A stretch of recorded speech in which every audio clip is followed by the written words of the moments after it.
이제 지난 시간에 이어서 성화 이 두 번째 시간입니다.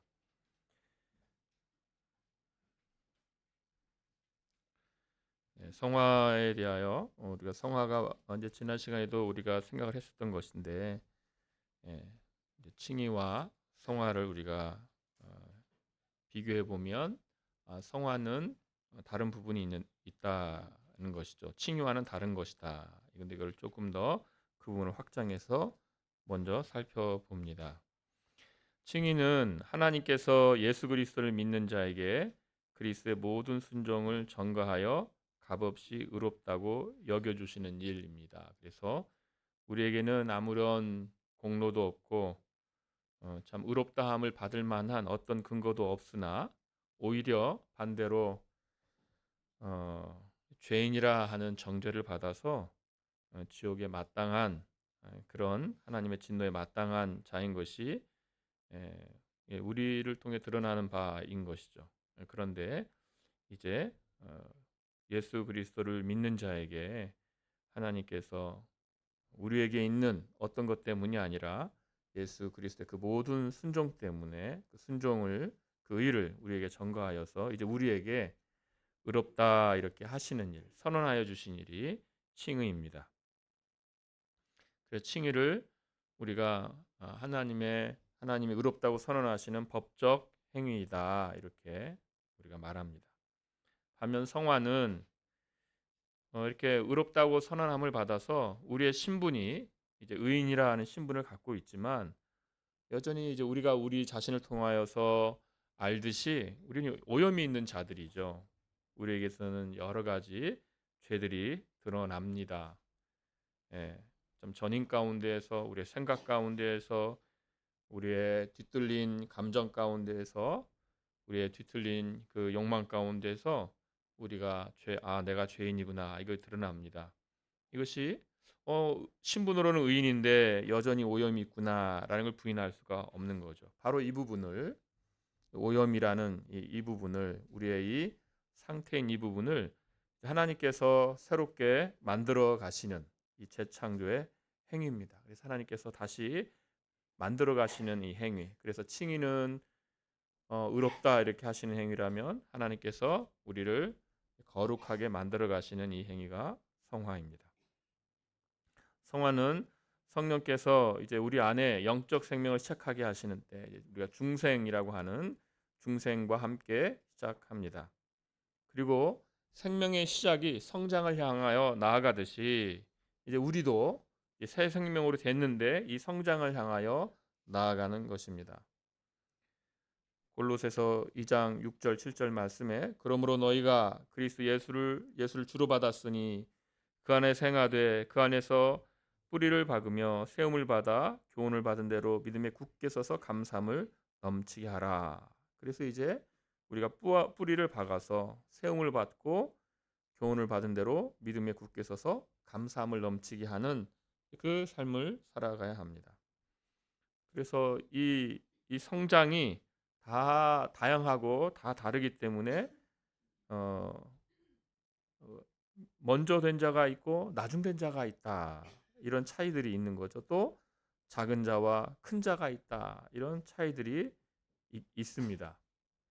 그래서 성장이 다 다른 거죠. 교회 안에 신자들이 믿음의 분량과 은사에 다 차이가 있습니다. 그래서 다 다른 거죠. 분량이 다르고 은사가 다 다릅니다. 그러나 결국 어디를 향해 가야 되느냐? 결국 그럼에도 불구하고 성장을 향하여 자라남을 갖게 됩니다.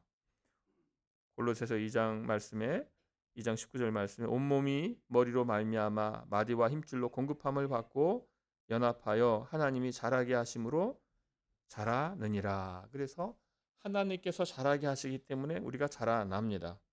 그래서 정말 다 다양한 성장을 경험하고 있는데 결국은 성장한다는 것이죠. 결국은 공급함을 받아서 결국은 성장한다라는 것입니다. 하나님께서 이렇게 자라게 하시는 것이기 때문에 오직 자라게 하시는 이는 하나님뿐이시다. 그래서 자라남은 하나님이 주시는 은혜입니다. 하나님이 주시는 이 성장은 하나님이 주시는 은혜이면서 또한 신자에게 주어진 명령입니다. 그래서 오직 우리 주 곧 구주 예수 그리스도의 은혜와 그를 아는 지식에서 자라가라. 이렇게 우리에게 자라가라고 이렇게 명령하고 계십니다. 이렇게 해서 교회는 다양한 믿음의 분량과 다양한 은사가 가진 각각이 모여서 하나로서 자라갑니다. 우리가 다 하나님의 아들을 믿는 것과 아는 일에 하나가 되어 온전한 사람을 이루어 그리스도의 장성한 분량이 충만한 데까지 이르리니. 그래서 이제 이 자라남이 우리 각자의 자라남이 아니라 이 교회가 자라난다. 교회가 하나가 되어서 자라난다. 장성한 분량이 충만한 데까지 이른다. 그래서 예, 각자의 성장을 요구하시면서 그러나 교회가 전체의 성장을 말한다는 것이 이제 이 서신서들에서 전체가 성장한다 이렇게 말씀하시거든요. 그래서 이제 무교회주의자들 있지 않습니까? 그래서 각자 떨어져 가지고 교회에 안 나오고 각자 신앙생활을 하면 된다. 또 요즘에 또 교회를 안 나가도 안 나가는 방식으로 신앙생활을 한다 이런 거 있지만, 그러니까 거기에는 이 부분이 굉장히 빠진 것입니다. 뭐냐면 성장이라는 부분이죠. 성장. 결국 성장은 교회 안에 들어와서 교회 지체로 있을 때 성도는 성장을 경험합니다. 굉장히 독특한 부분입니다. 그래서 교회 안에서 한 지체로서 참여함으로써 한 몸의 지체로서 구호가 아니라 이제 실제로 참여함으로써 예, 다른 지체를 섬기기도 하고 다른 지체의 섬김을 받으면서 또 다른 지체를 참아주기도 하면서, 그러나 또 다른 지체가 자신을 참아주는 것을 또 경험하면서 이게 같이 자기도 성장하고 온 교회가 성장하는 이것이 이제 성경에 이렇게 되어 있습니다. 그래서 중생한 자는 하나님의 인도하시는 여정을 따라서 이제 성장의 길을 갑니다. 그래서 우리의 삶이 성장을 향하여 가는 길이요, 이 성장은 하나님이 잘하게 하신다 한 것처럼 은혜이고, 그러나 하나님께서 또 우리에게 자라나라 하는 것처럼 우리에게 명령으로 주어져 있습니다. 이것은 이 성장은 한 신자의 일이 되어서 한 신자가 자라나기도 하지만 동시에 한 공동체의 일이기도 한 것입니다. 그래서 이렇게 무교회주의자들 또는 교회의 지체됨을 거절하는 이들은 이 부분에서 하나님의 말씀을 거스르고 있다, 이렇게 우리가 말할 수 있습니다. 성화는 그리고 한편 또 싸움입니다. 그래서 성화의 길에서 신자는 옛사람과 새사람의 싸움을 하게 됩니다. 그래서 성화는 이제 두 요소로 구성되어 있다 이렇게 말합니다. 그래서 옛사람이 죽는 것과 새사람이 사는 것, 이렇게 두 요소로 구성된 것이 성화다 이렇게 말하곤 합니다. 그런데 이걸 오해하면 안 되는 것이, 이 싸움을 이제 중생하지 않은 이들에게서 발견되는 어떤 싸움, 그래서 이성과 이 오타가 났네요. 이성과 정욕의 갈등이죠. 그래서 내가 이성이 나를 이겼다, 뭐 욕망이 나를 이겼다, 이성을 이겼다, 이렇게 해서 마치 그런 것의 갈등처럼, 또 양심과 욕망의 갈등으로 이런 것을 생각하면 안 된다는 것이죠. 그런 게 있는 것은 모든 인간의 본성 안에 하나님의 법이 새겨져 있는 거죠. 이걸 우리가 본성의 법이라 이렇게 말합니다. 그래서 다 모든 인간이 본성의 법에 매여 있어서, 하나님의 도덕법에 매여 있어서 그 양심이 있거든요. 그 양심이 있으니까 양심과 자기 욕망 사이에 싸움을 경험하게 됩니다. 그래서 모든 인간이 이 싸움을 하고 있기 때문에, 이걸 공유하고 있기 때문에 이제 본성의 양심에 따라 이렇게 사는 것이 보이면 이제 사회가 칭송합니다. 아, 저 사람 훌륭한 사람이다. 어떻게 저런 사람이 있냐. 우리 시대에 참 저런 사람도 있다. 이렇게 충성을 합니다. 그러나 또 정말 양심이 화인 맞았다 그러는데, 이제 그런 이들은 사회로부터 비난을 받는 것입니다. 이것이 성화는 아닌 것이죠.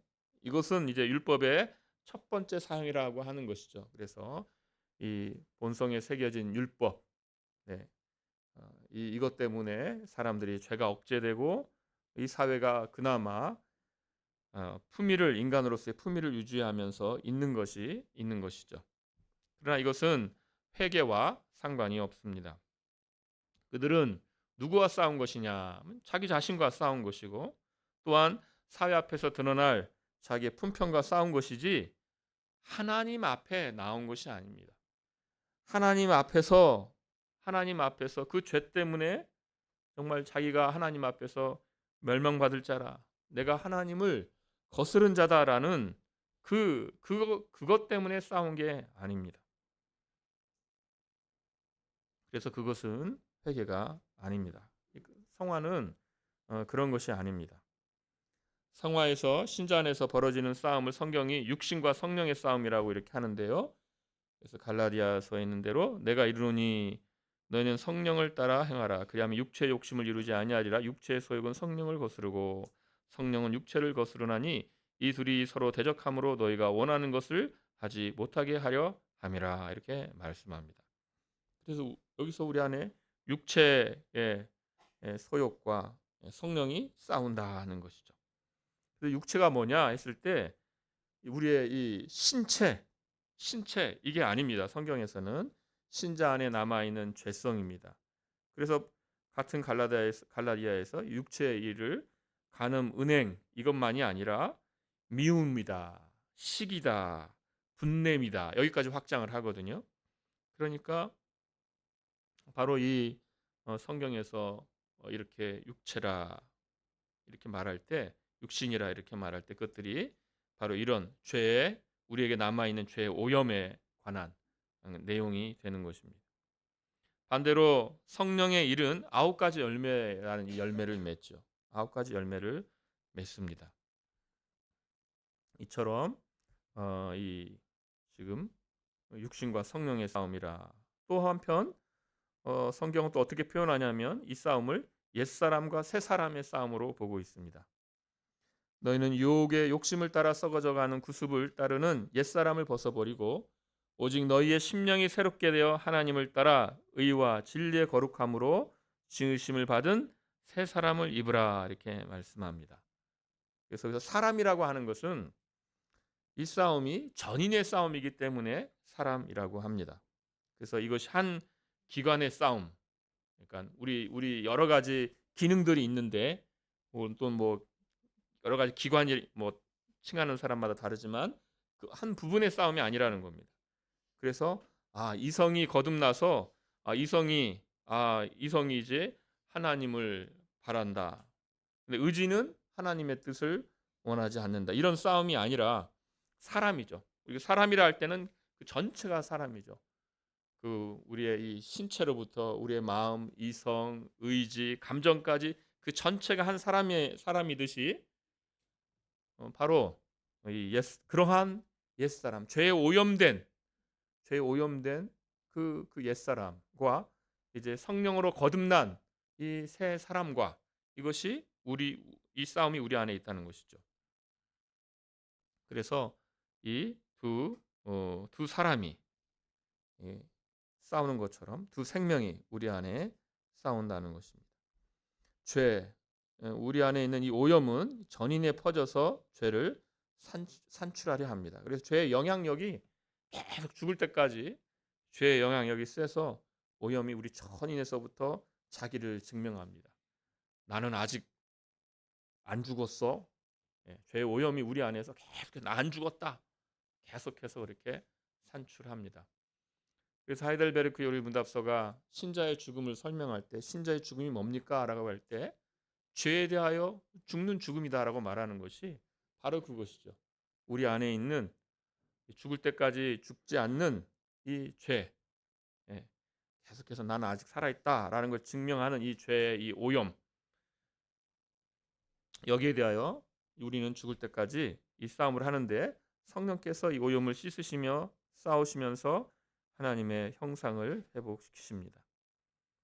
사람이라 옛사람이라 새사람이라 한 것처럼 성화는 이제 또 전인의 영향을 미칩니다. 그래서 전인이기 때문에 성화가 그저 속사람의 변화만 말하고 겉사람의 겉사람이라기보다 어떤 우리의 행위에 대해서 말하지 않고 그런 것은 아닙니다. 그래서 우리 안의 변화는 틀림없는 외적인 삶의 변화를 동반할 수밖에 없는 것이죠. 그래서 날마다 성경의 표현은 육체의 정욕을 십자가에 못 박는 일, 또 땅에 있는 지체를 죽이는 일이 우리의 날마다의 매일의 삶에 있게 됩니다. 또 이렇게도 말합니다. 두렵고 떨림으로 너희 구원을 이루라. 이렇게 말씀하죠. 근데 이미 구원받은 신자인데 너희는 구원받았다라고 하면서 동시에 두렵고 떨림으로 너희 구원을 이루라 이렇게 말씀합니다. 그래서 구원받았다는 면에서 우리의 신분은 정말 구원받은 신자죠. 우리에게는 루터가 이제 의인이자 동시에 죄인 이런 말을 하지 않습니까? 우리는 신분에 있어서 구원받은 신자인데 또 한편으로는 이 성화에 있어서는 구원을 이루는 두렵고 떨림으로 구원을 이룬다는 것은 이 오염이 우리 안에 발각될 때마다 우리가 야 정말 이 죄의 영향력이 얼마나 센가 우리가 그걸 알고 두렵고 떨림으로 주님의 도우심을 구해야 되기 때문입니다. 하이델베르크 요리문답서는 이렇게 요약을 합니다. 89문에서 제가 89문 있고 여러분 같이 답을 해주시기 바랍니다. 옛사람이 죽는 것은 무엇입니까? 죄를 슬퍼하고 더욱더 위로하여 거기서 도망가는 것입니다. 새 사람이 사는 것은 무엇입니까? 하나님 안에서 마음으로 기뻐하고 하나님의 뜻을 따라 모든 선행 안에서 사는 것을 즐거워하며 사랑하는 것입니다. 예. 그래서 우리가 죄를 슬퍼하고 더욱더 미워하여 거기서 도망가는 것이고 또 하나님 안에서 정말 기뻐하면서 하나님의 뜻을 따라 사는 것을 즐거워하고 그런 걸 사랑하는 것입니다. 자, 이렇게 또 이제 그다음 우리가 볼 내용은 이 싸움을 우리가 하는데 이 싸움에서 그러면 이제 완전한 승리를 거두는 그래서 정말 우리 안에 있는 그 오염이 말라버리는 그래서 더 이상 내 안에서는 죄가 나오지가 않는 죄가 발견되지 않는 완전한 성화 이런 것이 있겠는가? 그때 그렇지 않다는 것입니다. 이 싸움이 이 생의 마지막까지 지속되기 때문에 마지막까지 되기 때문에 현재의 삶에서는 완전히 이르지 못합니다. 헤이델베르크 요리문답서 113문에 이렇게 말합니다.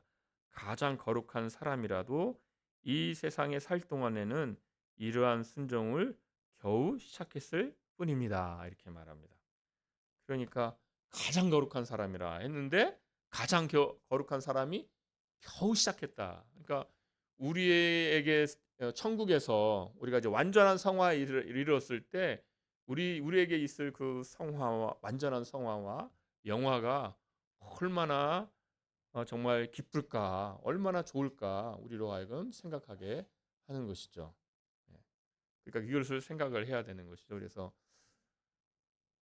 예, 이 부분 생각하면 그 답을 줄 수 있는 것이죠. 가끔 이제 어린아이들이 천국에서는 뭐 합니까? 그러면 이제 천국에서 하나님을 찬송하고 하나님을 예배하지. 천국에서도 이 땅에서도 이렇게 예배 부모 아빠 엄마 때문에 나와서 이렇게 하는데 거기서도 이렇게 하는가 하면서 이제 막 근데 그게 벌써 그러니까 오염된 생각인 거잖아요.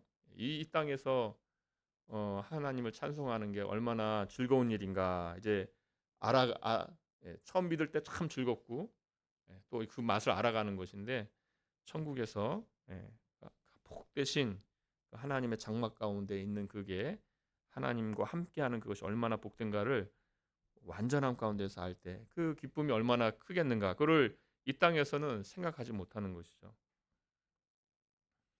이러한 순종을 겨우 시작했다는 거죠.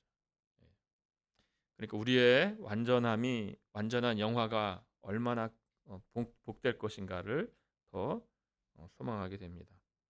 신자들은 살아있는 한 죄와 싸워야 되는 것이고 가장 훌륭한 신자들로 싸우고 있다는 것입니다. 사도 바울마저도 그 로마서 7장에서 그 괴로움을 토로하지 않습니까? 신자는 이 생의 마지막까지 이 싸움을 싸우며 회개를 합니다. 마지막까지 회개와 함께 하나님께로 돌이키려 합니다. 그래서 이제 우리가 회개를 할 때 회개가 처음 이렇게 회심할 때 회개하고 그다음 막 살다가 가끔 회개하고 그런 게 아니라 우리의 평생이 우리가 이제 회심이라고 할 때 하나님께로 돌아가는 것이죠. 그러니까 첫 부분만이 아니라 우리의 인생 전체가 하나님께로 돌아가는 거죠. 왜냐하면 왜 우리의 인생 전체가 하나님께로 돌아가는 것이냐 했을 때는 우리 안에 이 오염이 있기 때문에 이 오염으로부터 미워하여 여기서부터 미워하여 하나님께로 가는 것이기 때문에 우리 평생에 할 일이 이 회심이 되는 겁니다. 평생 하나님께로 돌아가는 것인데 바로 평생 하나님께로 돌아가는 것, 내 안에 있는 이 죄를 미워하는 이 일, 이것이 어떤 식으로 우리에게서 나타나는가? 회개인 것이죠. 회개를 통하여서 예, 이 하나님께로 돌아가게 됩니다.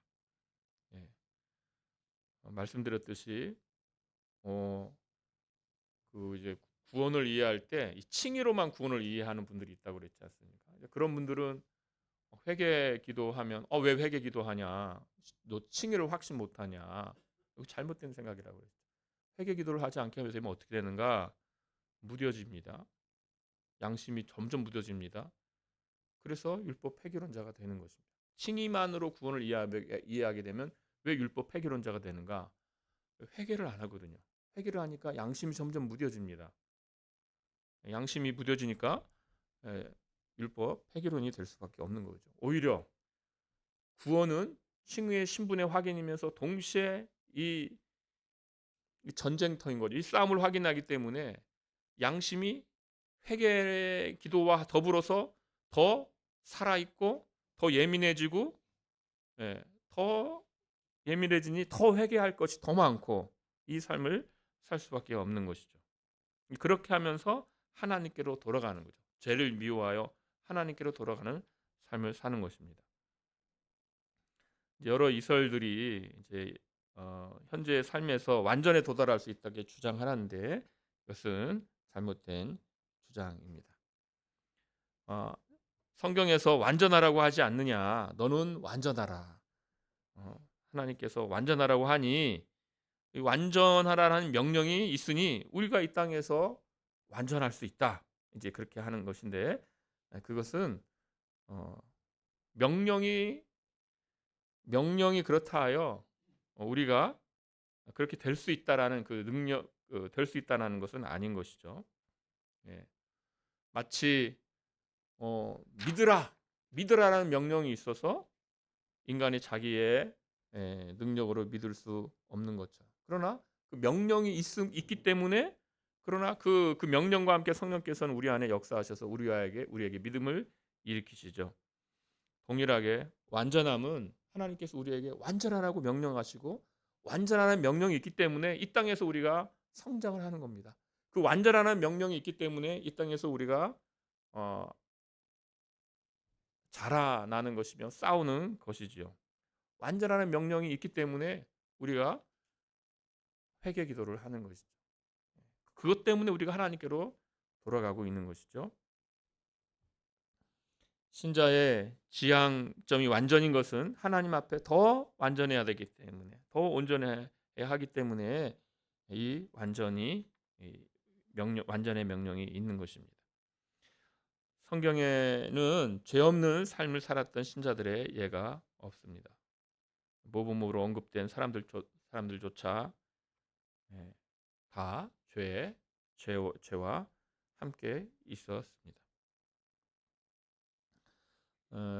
다음으로는 우리가 선행에 대해서 이제 생각해 보려고 합니다.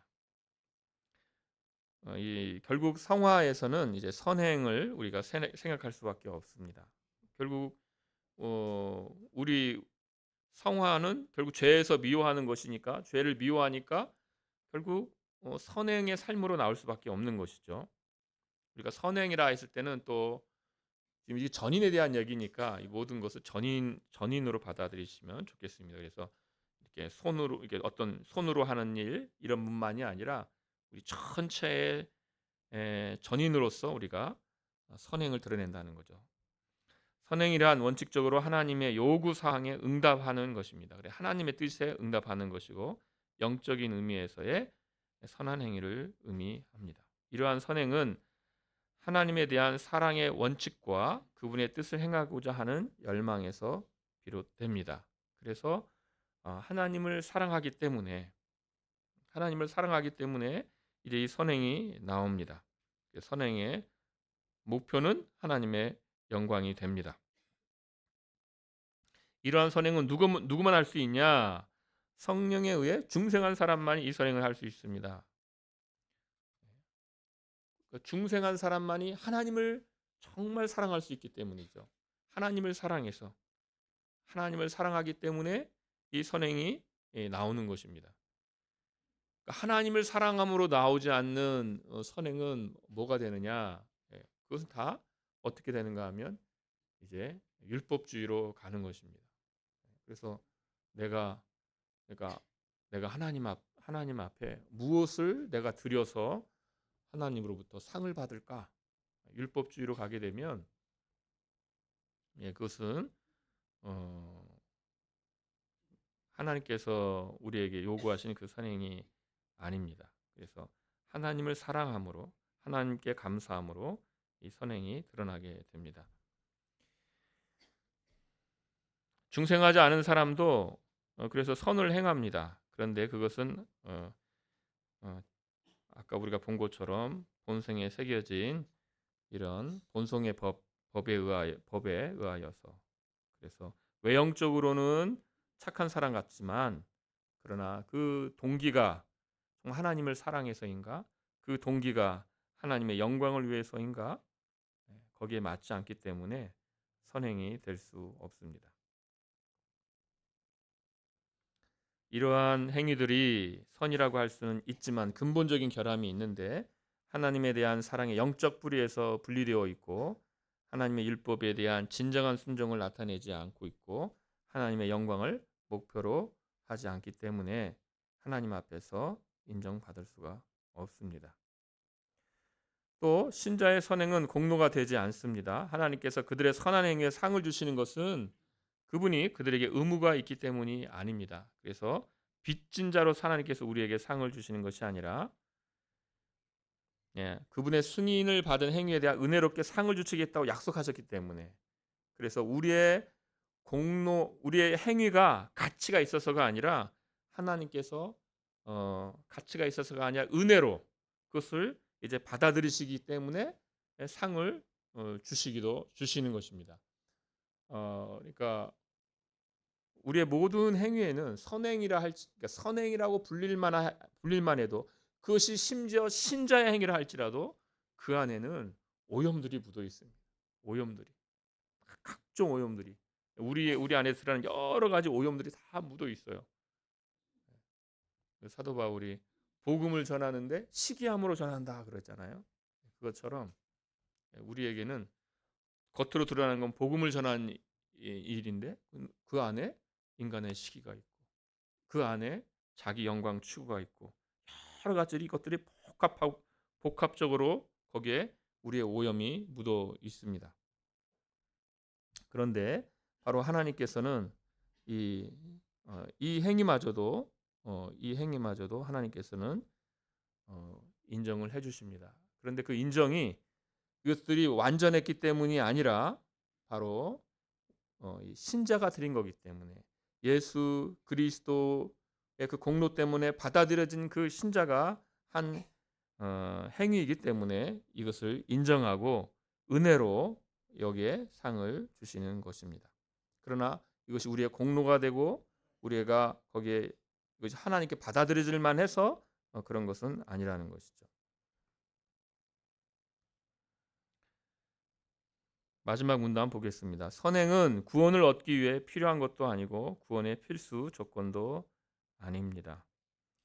유아는 선한 일을 하지 않아도 천국에 들어갑니다. 그러니까 여기서 이제 신자의 자녀로서의 이제 유아, 선택받은 유아를 말하는 겁니다. 성경은 선행 없이는 아무도 구원받을 수 없다는 식으로 가르치지 않습니다. 그러나 선행은 하나님께서 요구하시죠. 또 선행이 믿음의 열매입니다. 그러니까 신자는 그 믿기 때문에 당연히 믿음의 행위로서 선행이 따라옵니다. 또 감사의 표현입니다. 또 믿음의 확신을 위해서 또 하나님의 영광을 위해서 신자의 삶에는 이 선행이 있을 수밖에 없는 겁니다. 따라올 수밖에 없습니다. 그러니까 이렇게 말할 수 있습니다. 행위는 우리는 행위로 구원받지 않는다. 맞아요. 그런데 구원이 행위와 아무 상관이 없다 그러면 그것은 이제 달라지는 거죠. 왜냐하면 구원받은 자는 구원받은 자는 그는 믿는 자요. 믿는 자는 지금 성화의 여정에 있고 성화의 여정에 있는 자는 그 결과로 바로 이 성령의 열매들이 그 오염과 싸우시는 그 열매들이 하나님께로 돌아감이 그 전인의 가운데 있기 때문에 선행이 있다는 것입니다. 또 이 선행의 필요성이 주장되어야 하는 이유 중 하나는 율법 폐기론자들 때문입니다. 그들은 그리스도께서 율법을 다 이루셨기 때문에 신자들이 삶의 규칙으로서 율법을 지킬 의무가 없다고 주장을 합니다. 이것은 이제 여러 번 말씀드렸듯이 잘못된 주장입니다. 예수님께서 정말 율법을 다 성취하시고 또 우리를 대신해서 그의 백성을 대신해서 그 형벌을 다 짊어지셨습니다. 이제 우리는 율법의 공로를 의지하지 않고 그리스도를 믿고 율법의 정말 우리의 공로와 아무 상관없이 정말 구원에 들어가는 거죠. 예수 그리스도의 그 수동적 순종과 능동적 순종, 우리를 대신한 그 형벌, 우리를 대신한 그 모든 거룩한 일, 그것을 다 우리에게 전가되어 하나님께서 우리를 보실 때 죄가 하나도 없구나 뿐만 아니라 율법을 완전히 지켰구나라고 하시면서 우리를 받으시는 것이죠.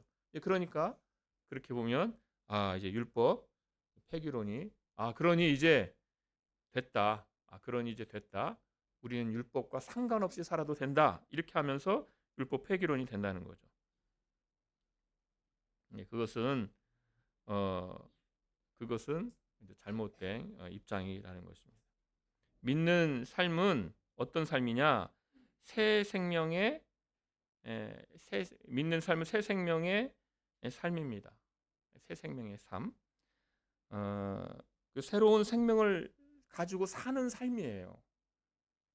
그리고 이 삶은 어떤 삶이냐? 당연히 하나님을 사랑하는 삶입니다. 하나님을 사랑하는 삶은 하나님을 사랑하며 살고 당연히 이웃을 사랑하며 사는 것이기 때문에 그 삶을 안 살 수가 없고 그래서 이 율법이 복된 말씀이다. 그래서 하나님을 사랑하는 자의 율법이 복된 말씀이다. 십계명이 왜 교회에서 십계명을 가르치는가? 하나님을 어떻게 살아가는가, 이웃을 어떻게 사랑하는가가 이 십계명에 여기 있기 때문에 교회에서는 십계명을 가르치는 것입니다. 그래서 율법이 결국은 우리의 도덕법으로서 신자에게 너무나 소중한 복된 말씀이 되는 것이죠. 그래서 이 칭의 또 이 성화 이것을 여러분 잘 이렇게 구분하시고 우리의 신분을 확인하게 되면 정말 하나님의 자녀로서 어떻게 살아가야 되는가, 하나님의 자녀로 복된 삶을 사는 게 좋은 것이죠. 너무나 좋게 받아들여져서 당연히 그 율법이 좋게 들어오는 것입니다. 근데 이것을 이제 신자가 된 이후에도 이것을 마치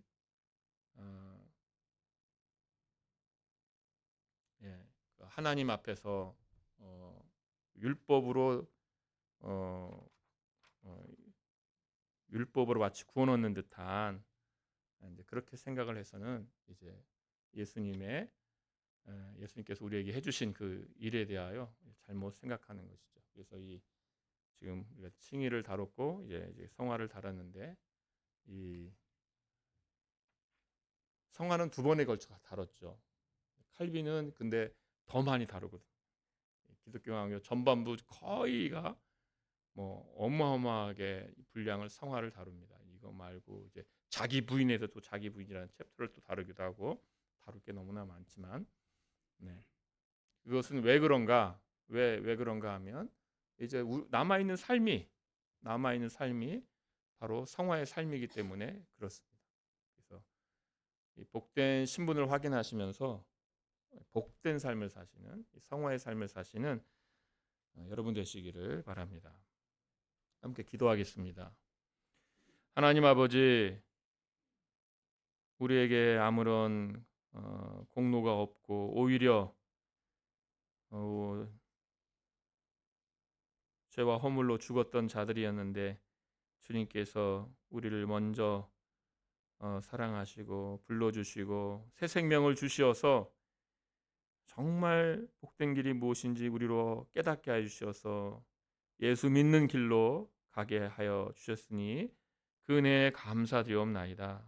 아버지 하나님, 그러나 주님, 우리 안에 여전히 오염이 있어 우리 전인의 자기의 그 죄악을 우리에게 증명시킵니다.